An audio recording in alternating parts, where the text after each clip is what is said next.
Hi guys, Ricky Pope here, and this week on the Christian Nerds Unite podcast, I'm joined by Dylan Novak, and we hear about how he shares the gospel with some very famous people, plus scripture and nerdy news, and we'll get to all of that right after this.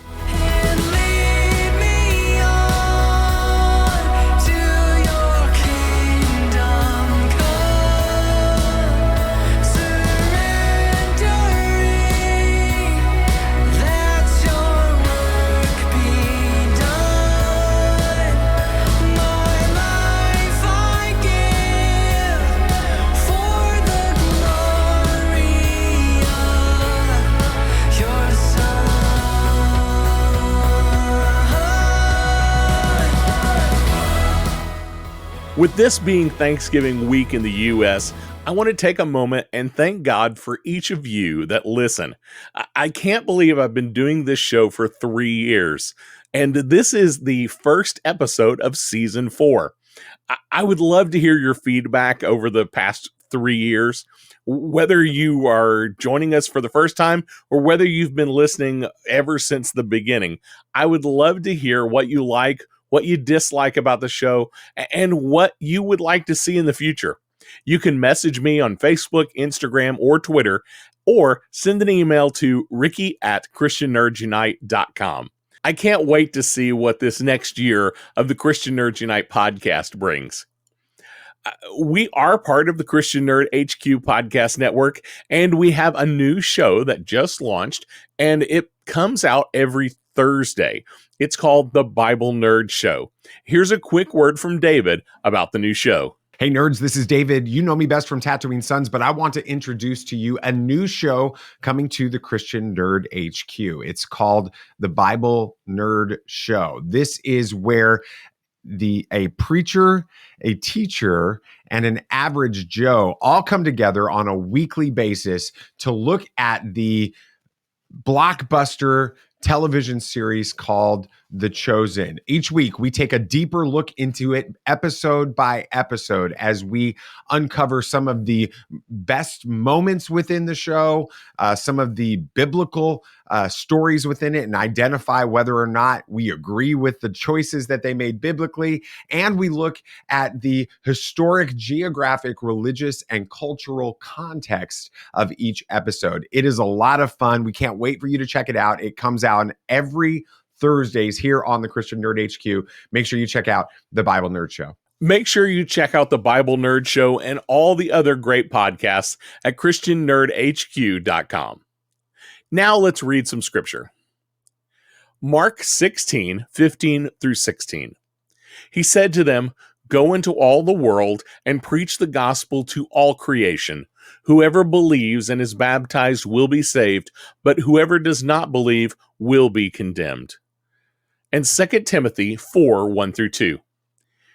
In the presence of God and of Jesus Christ, who will judge the living and the dead, and in view of his appearing and his kingdom, I give you this charge.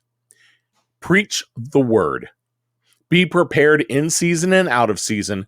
Correct, rebuke, and encourage with great patience and careful instruction. It's clear in these scriptures that we've been given direction to share the gospel.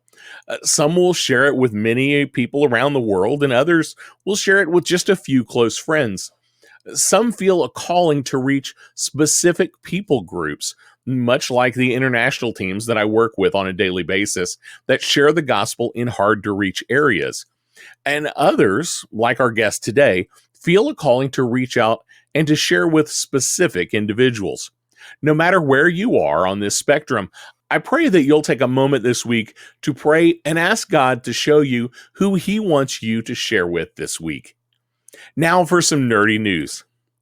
The Hunger Games, The Ballad of Songbirds and Snakes, takes the box office this weekend with a $44 million domestic opening and $100 million worldwide, considerably lower than previous installments of the franchise. But with a $100 million budget, it is expected to do well overall. Another new film, Trolls Band Together, an animated movie from Universal, comes in second, opening with $30 million domestically. while Marvel Studios' The Marvels comes in third on its second week at the box office, way off pace for getting anywhere close to its estimated $300 million budget. The new horror thriller, Thanksgiving, that started as a fake trailer and later became a feature film, comes in fourth, and Five Nights at Freddy's continues to stay in the top five. The SAG-AFTRA actors strike that began in July has a tentative agreement with studios. The leadership has agreed to the new contract and said that actors can resume work, but the union members have just begun voting and will be voting through early December. Most expect that this vote will pass. As we have already speculated here on the show, it's been announced that the television series Young Sheldon will come to an end with season 7. Because of the recent actor and writer strike, the season will return in February with a short 14-episode season. A 1-hour season finale has been scheduled for May 16th, 2024. It appears that Pedro Pascal is in talks to play Reed Richards in the future Fantastic Four film.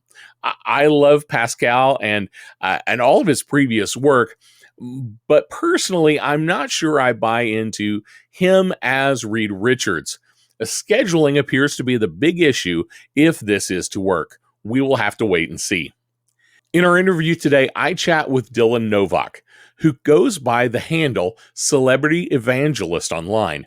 Dylan and I discuss how he got started sharing the gospel with musicians and actors and why he does it. Now let's get right into our interview. Dylan Novak, it is so great to have you on the Christian Nerds Unite podcast today. Hey, great to be here. So Dylan, you have been you're known as the kind of the evangelist to the stars of sorts. Tell us a little bit for those who may not be familiar with you. Tell us a little bit about who you are and what your big ministry is. Yeah, so and I like how you worded that, evangelist to the stars, because the ministry page is called Celebrity Evangelist. And I get people sometimes, so you're calling yourself a celebrity? No. That's just the handle that I chose 8 years ago, and it's too late to change it now, which, it brings up conversation. But yeah, so it's very appropriate me being on this podcast. I am a huge superhero pop culture nerd. Awesome. And when I was 13, there was a Comic-Con coming around, and a lot of actors and actresses were going to be there. And I begged my family to take me. They took me. And one of the people I got to meet was Margot Kidder, who played Lois Lane in the Superman movies. Oh. Came across an interview of her talking to Oprah about a movie she had done called The Tribulation with Gary Busey. And Oprah asked her what that movie meant to her because, and I thought that's a very fair question. And Margot made the comment that it was just a paycheck, meant absolutely nothing to her because she's an atheist. She doesn't believe in any of that. And it hit me like a ton of bricks because that's when reality hit me that Margot's a soul, just like you, just like me, who's on her way to heaven or hell. And quite obviously from that statement, she was lost. She didn't know Jesus as her Lord and Savior. And so I prayed that night, God, please send somebody to tell Margot about Jesus before it's eternally too late. And God really convicted my heart. What about you? You're going to be there. You've got the truth. You go for it. So after playing Jonah for a few days, I finally gave in because it's never good to wrestle or run from God. And we went to the event, and I just gave generic tracts from my church to everybody, not those scary chick tracts from the 90s, like actual genuine. Here, this is just an example. Who is Jesus? And, just stuff like that has the gospel in it. And so everybody was receptive, including Miss Kidder. So from age 13 to 20, that's kind of what I did. I went to events where celebrities were going to be that I was a fan of. I would loosely research what they believed just so I could kind of be mentally prepared. Okay, I'm giving this person a tract. I kind of, they're a Mormon, they're Jehovah's Witness, they're atheists. I kind of know where they're coming from. Yeah. Well, the key thing I just said, though, was I was going where I wanted to go. I was being very selfish. In 2015, an opportunity arose for me to go after and chase James Taylor. And I had a very good opportunity window to try to reach him, because I slowly moved from just doing like Comic Cons to backstage doors to, so on and so forth. Basically making my own meet and greet in the street, if you want. And a friend of mine said, "Are you going to go after James?" And I said, no, probably not. And he said, "Why not?" I knew in my heart, why not? I wasn't a fan at the time. I am now. I appreciate his music now. But at the time, I was just like, Fire and Rain's a decent song. But he said, "Well, I think you should research what he believes at least." And I was like, okay. And as I remember, as I was Googling, I'm like, please be a Christian, please be a Christian, please be a Christian. And came across a Rolling Stone interview from 1991 where they said, "You mention Jesus a lot in your songs. Are you a pretty devout Christian?" And he said, "It's almost the exact opposite. I'm an atheist." Or he said, "I'm agnostic. My parents were both atheists. And I was never raised with any faith or any belief, but I would be open to listen if somebody would take the time to show me." That's, beyond open door. And so I was like, oh man, how can I not go try to share the gospel with this guy? And I remember telling my mom, I said, "I wish I could say this, this, and this to him." And she said, "Well, why don't you just write him a letter?" Because especially it doesn't matter where you're meeting somebody, anybody listening that's gone to a Comic Con even knows this. You could have a conversation with somebody for half an hour. You could have a conversation with somebody for 30 seconds or 5 seconds. You never know. And especially in the street, because like I said, that's not a scheduled meet and greet by any means. Right. So they may not even want to stop for you. So I thought that's a really good idea. So wrote a letter saying everything I wanted to say, but might not have the time, and got some other material together. And it actually took 3 days. I was not expecting it to do that. But finally, when I was able to get to James, he gave me about half an hour of his time. He was very gracious. He actually was on his bus. He wasn't at the hotel I thought he was at, but he saw me waiting outside and came off the bus to say, "Hey, do you want an autograph?" Which I just want to point out that does not happen. James is just another kind of sweetheart. He's a good man. And so I showed him the gift. I explained to him why I came. He listened to everything I had to say. And he said, "That interview you're talking about was almost 25 years ago. You're the first person that's tried to explain anything to me." And from that moment on, everything changed, because I went from pursuing my selfish desires. I wanted to be a Christian drummer. That was my dream. But God said, "No, I want you to be an evangelist. I want you to share the gospel full time." So that night I told God, "I'll do whatever it is you want me to do." And just slowly over a couple months, everything just fell into place where things started lining up for me to have a platform to reach certain people. And since then, it's been full time. Wow. Well, so you've talked a little bit about, how you got into this. What is it specifically that you share? Now, you mentioned the tracks. Yes. You also mentioned a gift. You mentioned you check into these people a little bit to get their background, and you write a letter. Other than, obviously I'm sharing the gospel at some point. What is it that you share to kind of get the door open to break the ice with this person and say who you may not really have a connection with, other than who they are, they have no clue who you are. Right. Right. Which is so funny. There are, the stereotypical people who are like, "I've loved you my whole life." And they're like, "Cool. I have no idea who you are." Everybody, I research them, and I try to research them, not just spiritually, but their personality. What do they enjoy? What are things that would be appealing to them? Because the Bible clearly says, "Be all things to all people." Doesn't mean change the message, but you change the tactic, you change the approach. And as a youth pastor, I see that very, very helpful with kids and different personalities.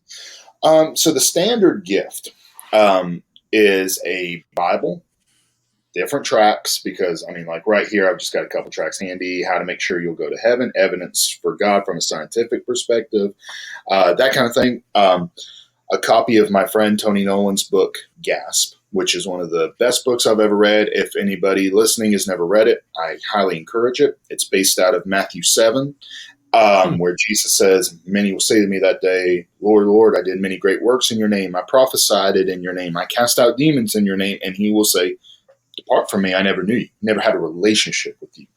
And a lot of times you can really tie that message in with celebrities.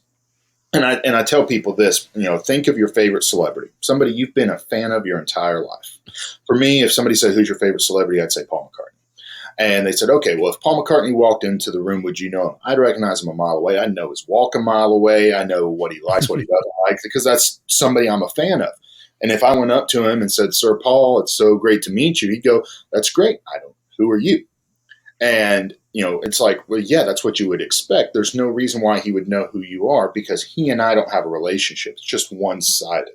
And sadly, that's what's happened with a lot of people and Jesus. We are fans of Jesus. We know some things about Jesus, what he likes, what he doesn't like, but there's never been a relationship. We've never given our life to Christ. And Tony does a great job of breaking that down in his book. And if the name Tony Nolan sounds familiar, he's the guy who used to preach on Winter Jam. He's got a church outside of Atlanta, Georgia now. Great guy. And like I said, can't recommend that book enough. But then also, just some other things that if you follow the ministry page on social media, you'll see me mention any Lee Strobel book at all. Love Lee Strobel. He's done a great job at breaking down Christianity from a historical and scientific perspective for any skeptic. That's great for a lot of different faith beliefs, from anything from atheist, agnostic, Muslims, who is Jesus, the real Jesus. I mean, it's wonderful material.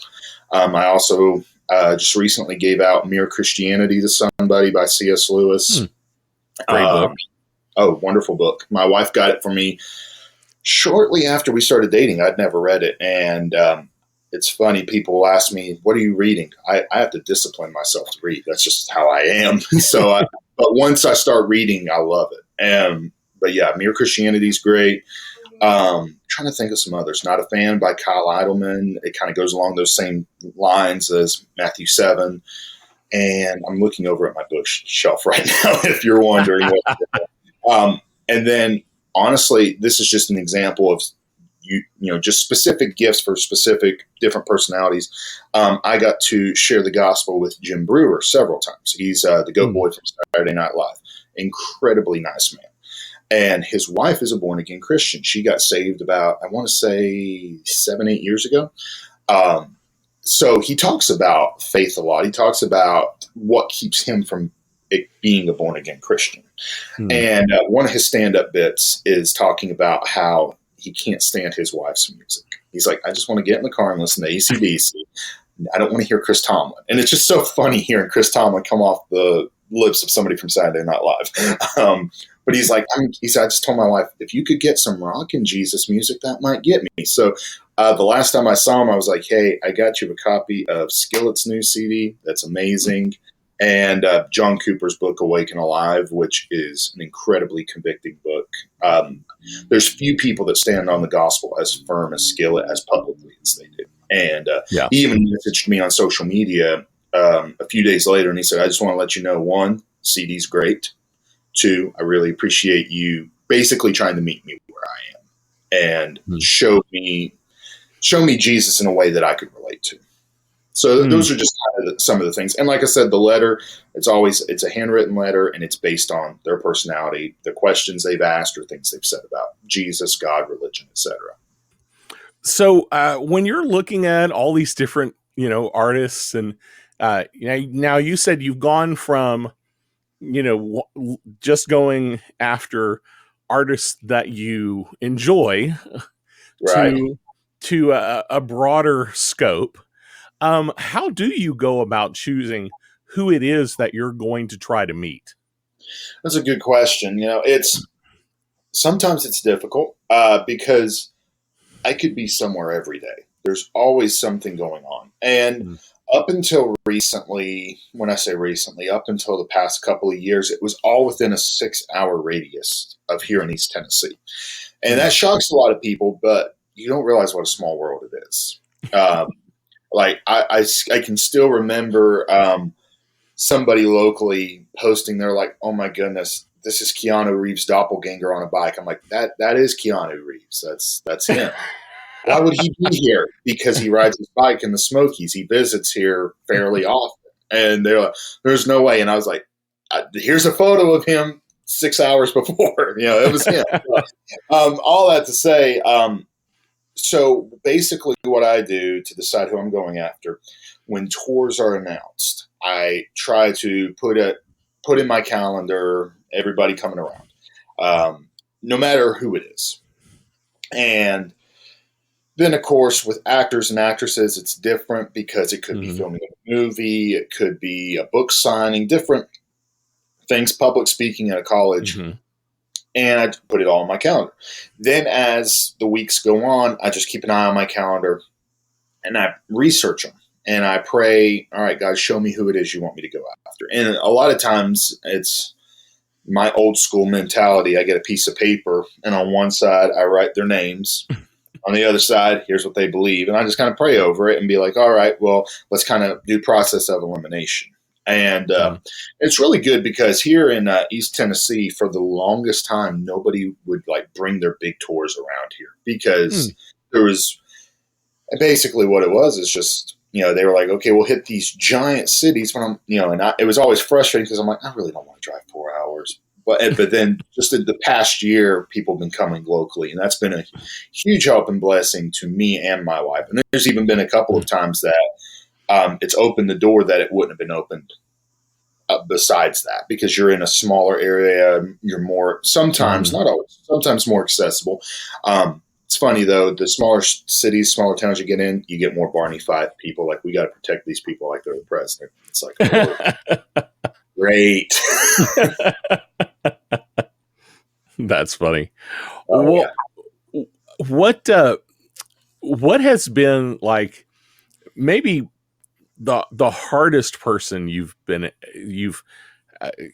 somebody maybe you've tried to get multiple times and you finally arrive there? What's kind of been the hardest one? Oh man.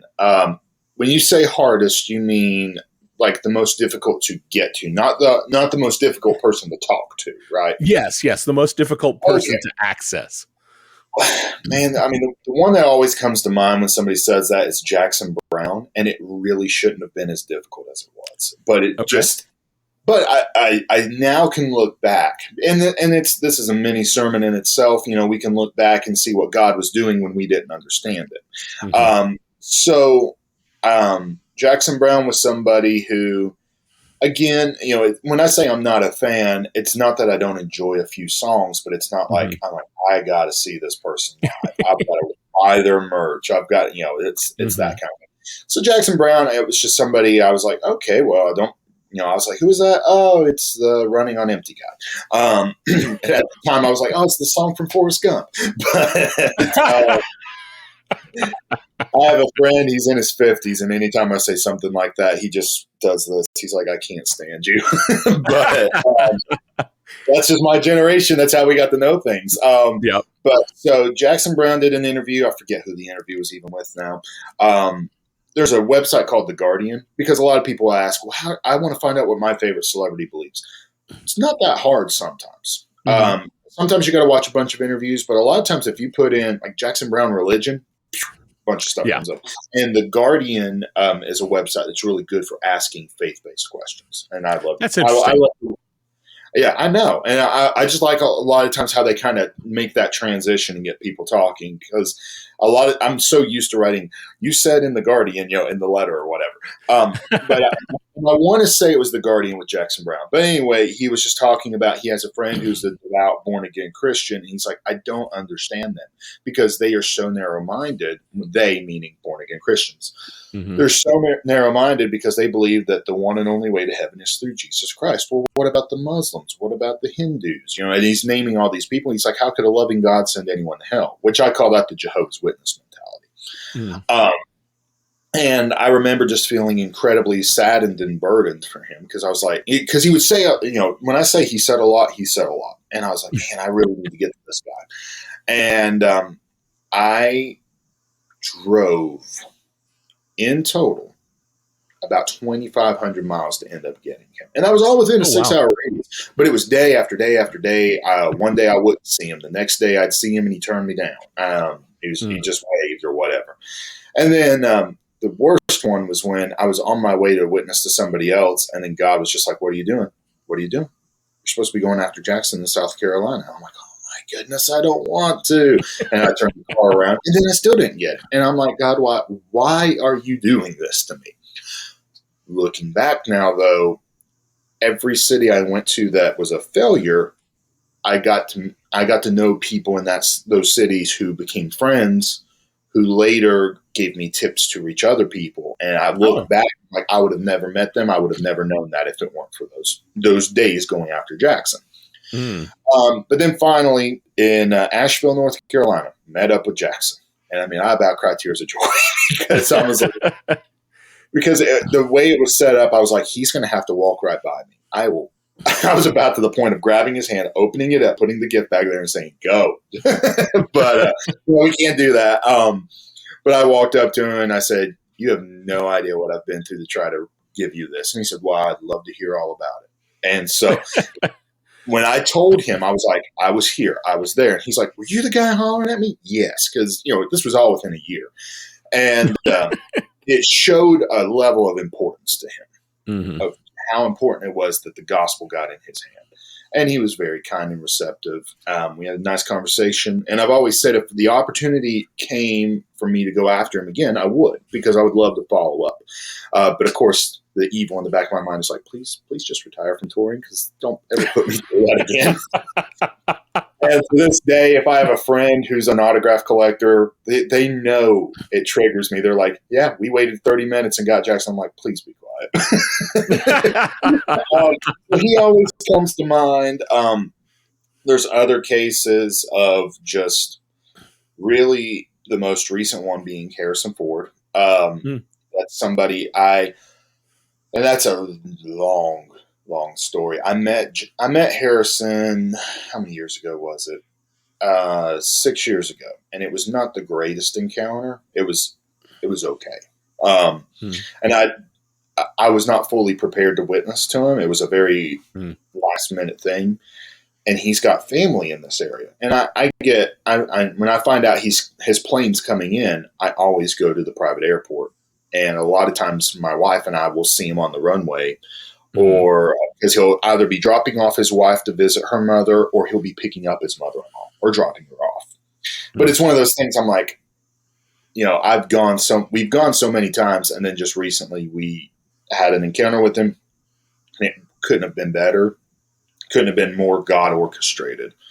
And so, of course, driving home that night, my wife and I are like, we've gone after him, I think it was 7 or 8 times. I forget. And it was like, it finally paid off, and it was a beautiful encounter. So those are the two that come to mind. Do you find yourself, now that you do this so often and you work so hard at it, do you find yourself accidentally running into people? It's only happened a few times. And it's usually Nashville is like the Hollywood of the South. You never know who you're going to see there. I remember, and this is even from just a Christian artist perspective. I was waiting on Sally Field at the airport one time, and there's the guy who was the voice of Max in a Goofy movie. And my wife and I had witnessed him a few months before, and he kept looking at me, and I'm looking at him, and he's like, "Come here. Do I know you?" And then we had a nice conversation, and then here comes Jason Gray. You may know who he is. He's a Christian artist. And I stopped him and just said hi. He was very freaked out. Anybody recognized him. But then here came Joel and Luke Smallbone from For King Country. And it was all within like 5 minutes. And it was so funny because Joel and Luke, I've met them several times. They call me homeschool kid because as a kid meeting them, I was like, "Hey, I'm homeschooled too." And they were like, "We can tell." And I said, "Why?" Because no normal person comes up and is like, "Hi, I'm a public school person." I was like, "Oh, yeah, that's true." And I'll never forget. They were like, "Oh, what are you doing?" And they know about the ministry. They were like, "So who are you after?" I said, "Sally Field." "Oh, Aunt May?" And I was like, "Yeah." "Oh, cool. When is she coming?" I said, "In like 45 minutes. It's not worth it." They left. The best accidental run-in, well, and of course, New York City. I went up there first time since the ministry's been full time, ironically, and it was just. I remember a friend of mine gave me a tip. He's like, "Go to this hotel if you want to see people," because I had nobody planned out to witness to that day. And within 5 minutes, there was Kristen Stewart, there was Rami Malek from Bohemian Rhapsody, Sydney Sweeney, and it was like, wow, that escalated very quickly. But the most God orchestrated accidental run-in was Keanu Reeves, because I was waiting on Ed Asner, and so that tells you this was like 6 years ago as well. Ed was agnostic. I'd missed Ed at the airport, and I thought I'd missed him, but it was that whole thing. I'm a very hard-headed person. I'm like, I will exhaust myself just to be like, I've got to make sure. So I'm sitting there. There was another guy waiting, and he and I both were like, we're wasting our time, but we're both just, it's like, well, we've already wasted our day. What's another couple hours? And so he's at one entrance, I'm at the other, just making sure he doesn't get by us. And down the escalator comes this huge entourage, and there's Keanu. And I was like, there's no way I'm looking at Neo from The Matrix right now, because it's not Greenville, South Carolina is not a hot spot for people. And at that time, I didn't know he rode his motorcycle around here a lot. That's why I mentioned that earlier. And then we kind of walked behind him, because he came over. He's like, "Was that John Wick?" I was like, "I think it was." And I'm Googling as I'm walking towards him. I'm like, Keanu Reeves religion. He's agnostic as well. So I had all the right material, but not the letter. So I just took out Ed Asner's letter, and then we had a nice conversation. Keanu is just as kind as people say he is. He was very like, "How in the world did you know I was going to be here?" I was like, "I didn't." And he's like, "Come on, you knew. You have me a gift." I said, "Can I just be real with you? I would have a full-size Matrix poster for you to sign." He's like, "That's a fair point." But, he was very, very nice. So those are the most accidental run-ins. But I will say I'm always that person like this, because you never know. And even I met Jeremy Renner in Arizona earlier this year, and we were talking, and I mentioned where I was from. He said, "I know exactly where you are." He said, when we were filming The Avengers in Atlanta, I would get on my motorcycle, drive up to Gatlinburg, all around those back roads. And he said, "And I know," he said, "Do you know where Amy Mills is?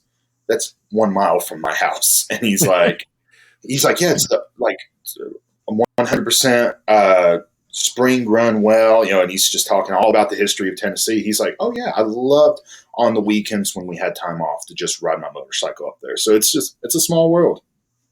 Awesome. Well, you've had quite the adventure. Yeah.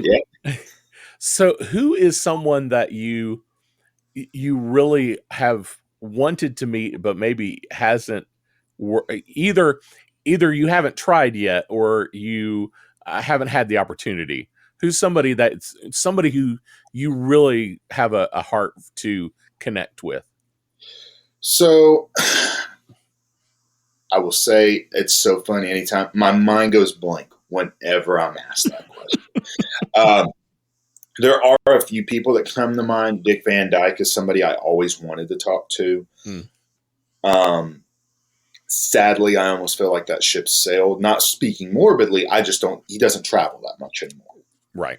He used to travel when I was not fully connected in, I don't want to say the industry, but it's like knowing, okay, this person's going to pop up and do a book signing and this and this.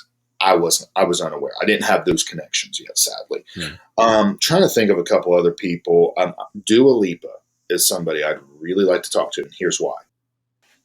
She was on Stephen Colbert about a month ago, I would say. And I always appreciate Stephen Colbert. He just seems like a very nice person, and he's not overly crude, and he asks genuinely good questions. And so Dua Lipa's on there. She's talking about her new podcast that she's starting. And she's like, "It's so weird being on the other side of the table." And then Stephen goes, "Let's do it right now. Come on, I'll give you a practice run." And she's like, "Okay." And he's like, "Come on, you can't think of a question. You got to be on your toes." He's picking on her. And then she says, "Give me a minute." And she pauses for probably 30 seconds. And it's just so interesting. This was on mainstream TV. And you can look up the interview. But she goes, "I've got it. One thing your viewers love about you is how candid and open you are about your faith in the Catholic Church. And he's like, okay. You could tell Stephen's like, whoa, I did not expect it to go this way. And I'm a firm believer. Some things are scripted. I was like, there's no way that was scripted. And she said, I would love to hear more about your faith, because faith really intrigues me. And that's something that I want to talk more about. And I was like, okay, well, you're at the top of my hit list that I want to go after. Because, and that's the thing, when I find somebody who's like, I'm looking and I'm searching, those are definitely the most prominent people to try to reach. And sadly, I'll just say this, there's sometimes I believe people get caught up in the snare of sin and of the world, and that's why you have to act quickly. It's like, I remember, for example, a few years ago, Nikki Sixx from Motley Crue was posting all over social media, do you believe in God? Why or why not? I'm reading all the questions and comments. I'm searching for God. And I wrote a big thing on his page, and he liked it because he was like, I'm going to read them all and go through them. And I was like, I really want to do whatever it takes to reach him face to face. And then COVID happened because they were going out on tour. A friend of mine, for a wedding present, bought me a meet and greet. So he was like, here, go to the show with them and Def Leppard. You get to witness to Nikki that you've always wanted to. And then it got postponed and postponed and postponed. And finally, the way the meet and greet was set up, it was very unconventional to what I was trying to do. Like, it was like, all right, stand 10 feet away from them, no contact. I mean, I was like, this isn't even a meet and greet. It was really, and I basically dug my feet in the sand because I waited to be last in line. And so legally, when you do a meet and greet like that, a caliber like that, you have to receive, they have to take a photo of you with them, because otherwise you can report it to your credit card company. Hey, this was fraud. I didn't get to meet them, etc. Yeah. So I just get my back to the camera the whole time trying to talk to Nikki, because they're like, all right, turn around. Because it was like, all right, walk up, get out of here. Yeah. And as soon as the photo's taken, you're done. Right. And I just said, Nikki, you are the main reason I bought this meet and greet. And I had gifts for them all, but he was like, I said, you are the main person I wanted to reach and talk to. You said this, this, and this. And he listened. And he was, oh, thank you very much, ma'am. And then, again, this is one of those cases. I think it may have been more, that divine appointment may have been more for Mick Mars, because I ended up getting connected on social media with Mick Mars' son and his daughter-in-law, who I did not realize. I preached at a church in Kentucky at a missions conference, and I met them. No idea that was Mick Mars' son and daughter-in-law. And then they connected with me on social media, and he was like, you know how I asked you if you'd ever witnessed the Motley Crue? Yeah, this is why. And he starts sending me photos of him and his dad, and I'm like, well, could you have helped a brother out? That's terrible. That's terrible. But he was like, please keep praying for my dad. He's like, I know he kept your gift. And I saw a photo of Mick walking backstage that night with his gift bag. So, but yeah, anytime somebody's, like that, and I encourage anybody listening, if it's like, hey, here's somebody who's clearly stated questions or anything, send it my way. Just so it doesn't slip through the cracks, because I can't watch every interview. And I love when people send, hey, here's this person, pray about reaching out after them. Dylan and I talked for so long, I decided to go ahead and split this up into 2 episodes. So make sure you check back next week for the second part of our interview with Dylan. If you'd like to follow or support his work, check out the links down in the show notes below. Well, that's all I have for you today. Don't forget to like, subscribe, follow, just click all those links, whatever the links are down there. That way you will get informed anytime we put out new content. You can find all of our social links and links to our YouTube channel and our online store at ChristianNerdsUnite.com. If you enjoy the show and want to help even more, consider becoming a supporter on Patreon. All of our Patreon levels have great benefits and make a huge difference in the ministry we are able to do here. Supporters will also get to hear exclusive stories of believers we are serving around the world through our ministry partners. To check it out or to partner with us, go to patreon.com/ChristianNerdsUnite or ChristianNerdsUnite.com and click support in the menu. And don't forget to check out ChristianNerdHQ.com for more great podcasts. Before you go, I do want to leave you with this blessing. Lord Jesus Christ, send us out with confidence in your word.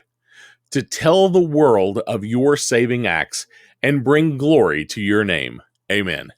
We'll see you next week. Blessings.